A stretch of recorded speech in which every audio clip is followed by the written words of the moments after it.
un anaco de A espera de Godot, de Samuel Beckett. Todas as... Estragón, quen fala? Todas as voces mortas, Vladimir, fan un ruido como de alas. Estragón, como de follas, Vladimir, como de area. Estragón, como de follas.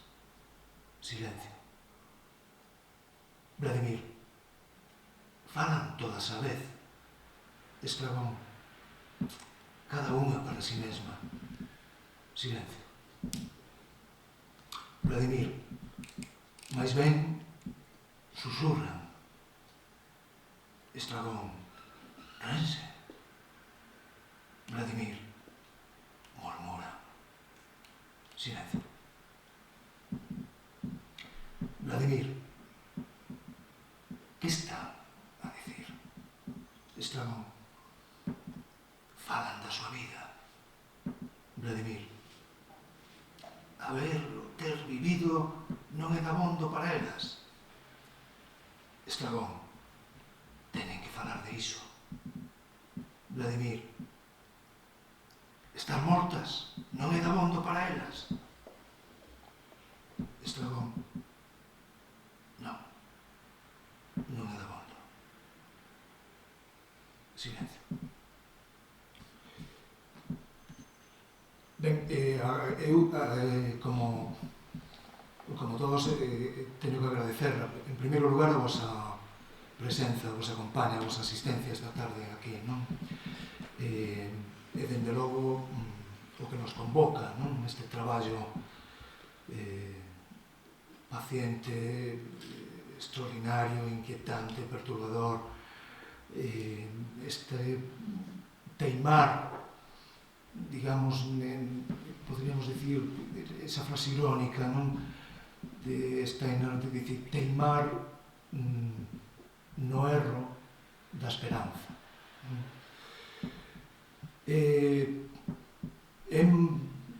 Penso que este tipo de actos máis necesarios que nunca, sempre o foron, non? Pero é moi importante neste tempo, non? Ademais do valor que nos convoca, non? Do que nos convoca aquí, deste libro que é un peto de ánimas e que é tamén unha cámara escura, chea de vida e morte, non? É moi importante celebrar neste intre, non? Este tipo de vigilias, digamos. O título do libro, efectivamente, moi atinado, non? Desvelados, ten que ver coa idea tamén de velorio, non? Ese tránsito aínda co duelo, ten moitos significados con estar á espreita, con escoitar, como neste anaco da obra de Beckett, escoitar o visible e o invisible, non? E o que está en camiño, o que está en tránsito, non? O accesible máis o inaccesible tamén, non? É necesario porque se está intentando volver a soterrar, a producir un segundo ocultamento, un segundo soterramento doutro xeito, non? Dun xeito máis máis disfrazado, sí, vou tomar logo.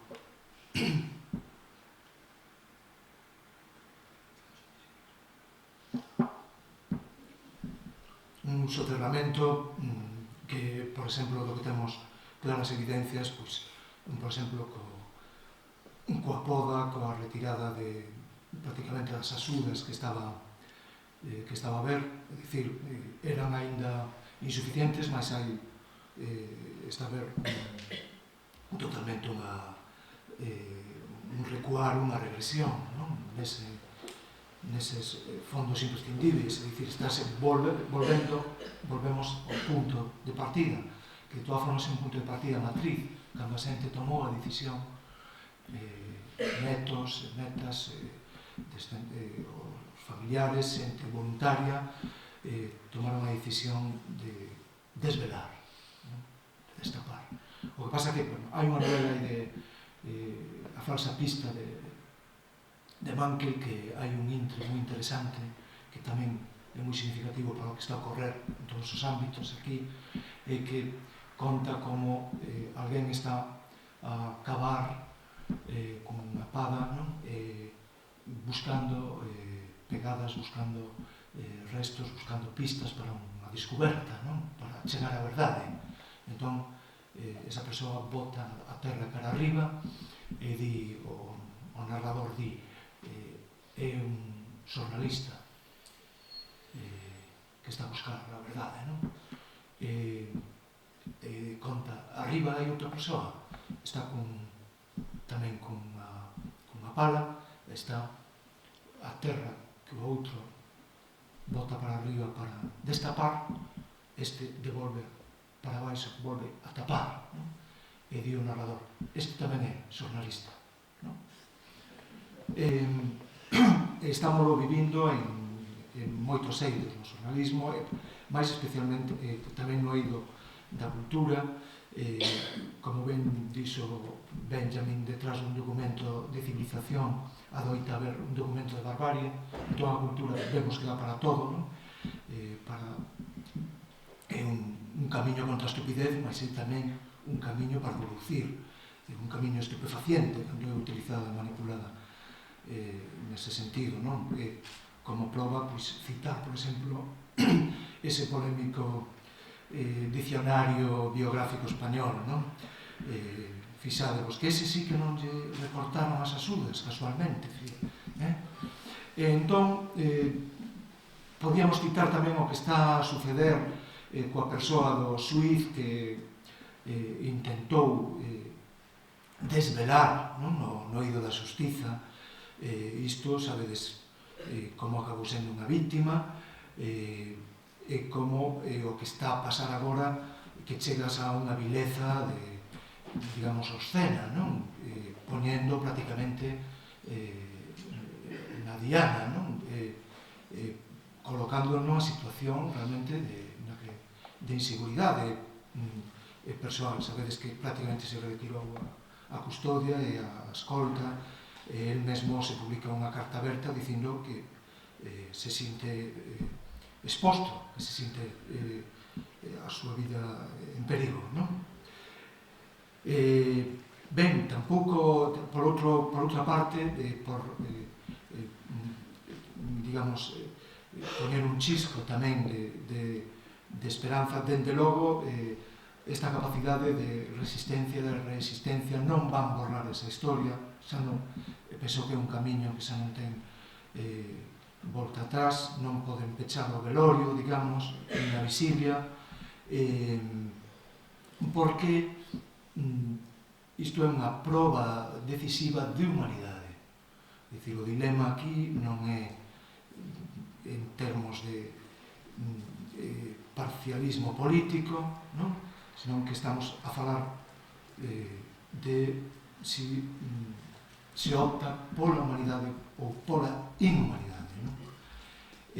Esos son os dous grandes partidos, digamos, que se moven neste eido, non? E o partido da humanidade, dende logo, non vai desfalecer, non? Mais ben, penso que cada vez actúa tamén, igual que este libro, podríamos que esas fosas que se abriron son como lugares de terribilis, lugares de terror, lugares de morte, mas tamén reconvertéronse, foron froito do traballo da luz, reconvertéronse en células nai, en matrices, en puntos de partida, de renacemento, de reexistencia. Eu agardo que, por exemplo, a Suiza, a Argentina, que está a tomar declaracións, que iniciou un proceso contra estes crimes contra a humanidade, pois parece que asiña vai vir aquí a España. En fin, pode haber moitas sorpresas, porque sabemos tamén pola propia experiencia da forza que ten a conciencia, non? A forza que ten a conciencia.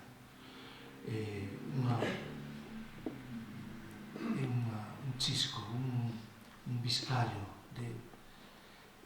a forza que ten tamén o que nos convoca no libro. Dicía que é un peto de ánimas. En Galicia, máis que do ceo, do inferno, está moito máis presente na cultura popular o purgatorio. Realmente semella que penso que hai como tamén unha especie de inteligencia histórica para que a xente dedicara tanta atención ao purgatorio, non?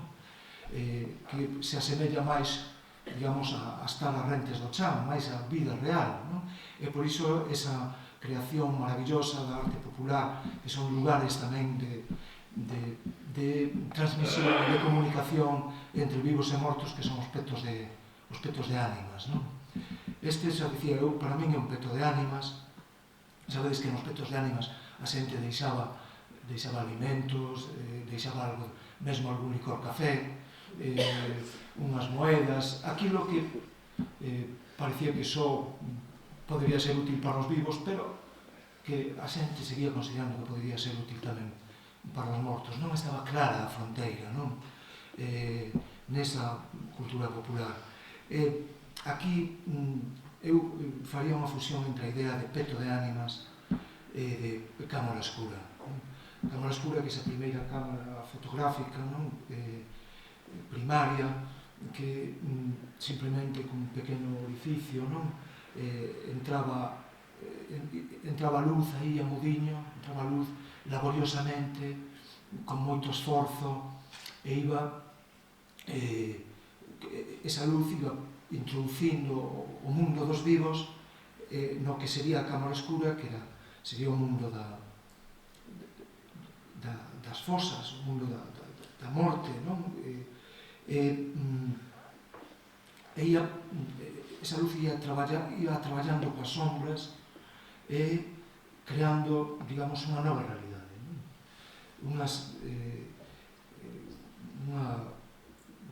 Por decirlo así, unha realidade rescatada. É outra idea de Benjamin maravillosa, que fala que o que máis se asemella á esperanza e a felicidade sería a idea de rescate, non? Ben, que ten que ver tamén con toda a literatura, no fondo, coa historia da literatura, que é unha loita, un adestramento contra o medo.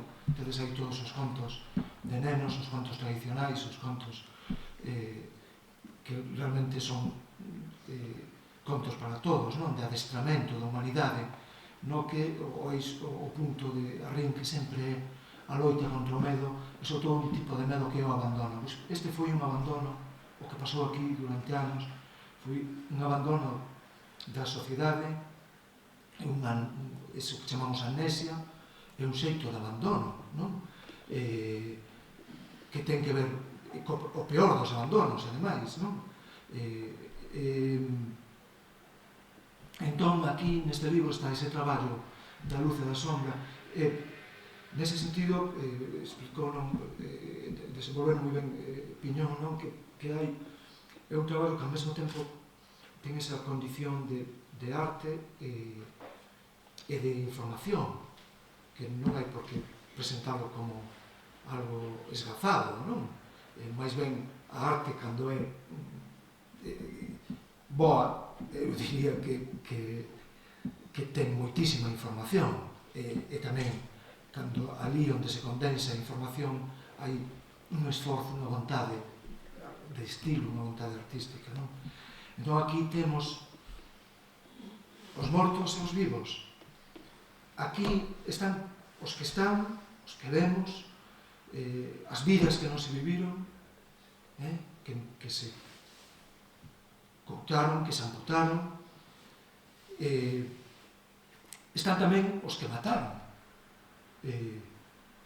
porque están no reverso enigmático do libro, están tamén aí, non? Están os que queren esquecer, que é outro o envés tamén do libro, non? Está, xa digo, nesa especie de penumbra, a fin é no lugar que mellor se ve, non? Nese encontro que hai entre, nesa mestura, nese abrazo que hai da luz e a sombra, non? É nese intre en que a sombra crea luz tamén, non? A sombra é como un espello. O espello ten esa fouga que é o que nos permite ter as imaxes, non? Reflectir. Penso que dos grandes traballos, non, que se teñen feito integrais, poliédricos,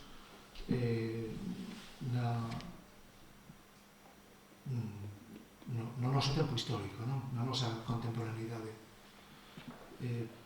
A igual que penso que tamén que este asunto é o máis importante. É o máis importante. Damos de moitas cousas que son importantes, mas isto, ao final, seguimos cavando, seguimos retirando capas do que é a condición humana. O que queda ao final é isto. É o que nos vai a poner a prova, realmente. Eu agradezo de verdade a Clemente Bernal que fora tan valente como a todo o equipo, non, que traballou con ele, porque hai que ter moito valor e moita equipase, moita luz acumulada, non? Para, digamos, ir entrando nesa inmensa cámara escura que é hoxe España, porque é unha cámara escura. Ben, eu contribuín cun poema, gustaría pechar con el. Quen fala ten dous posibles títulos no libro Antisepulcro, tamén pode ser A boca da terra, porque quen fala é a propia terra. O que se di, comeu nosa terra, mais eu, que son a terra, un anaco de terra, uns metros de terra dentro, o que sinto é a súa fame, os seus dentes buscando as rosadas do peito, os fíos das raíces, a polpa do tempo, a preada das horas podrecidas, o urdido afumado das nubes baixas, o pan do fusco, o levedo agre das sombras na fenda das unllas, as cachizas de lúa na orfandade dollada.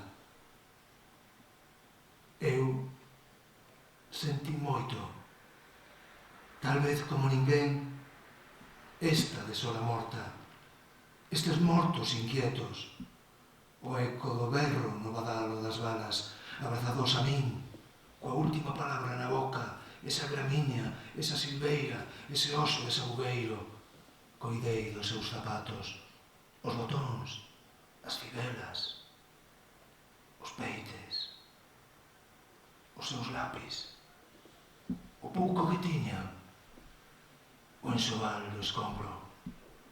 Eu, a terra, eu non estaba preparada para isto, tampouco eles. Caéronse dentro sen querelo, mas eu non son tumba. Criei a miña xente baixo terra, no exilio do meu ventre. Sepulcral, voso país sepulcro, onde o crime se paga en recompensa coa moeda emitida.